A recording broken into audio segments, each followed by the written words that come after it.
তো আজকে আমি আমার পাখির খাবার সব আপনাদের জানিয়ে দিচ্ছি। দেখুন, প্রথমেই দেখাচ্ছি ছোলা। এটা প্রতিদিন সকালে ভিজিয়ে ককাটেল পাখি লাভবার্ডকে। এটা রয়েছে ককাটেলের মিক্সার।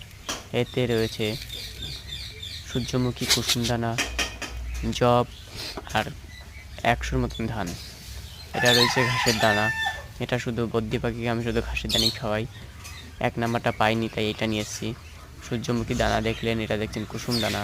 কুসুম দানা পরে হচ্ছে লাভবার্ড। আমার এখানে লাভবার্ড আর হচ্ছে ককাটেলের আলাদা আলাদা মিক্সার। দেখুন, এখানে ধানের ভাগটা একটু বেশি আছে। দেখুন, আমার এই সব খেয়েই আমার পাখি খুব সুস্থ, কিন্তু খাঁচাটা ছোট হয়ে গেছে, তাই এদের উঠতে অসুবিধা হচ্ছে। এক জায়গায় অনেকগুলো পাখি আনা হয়েছে, তাই আজকে এদের আলাদা করে দেবো। কাল থেকে তোমাদের আলাদা ভিডিও পাঠিয়ে দেবো। আর তোমরা যদি চাও আমি কী খাওয়াই কীভাবে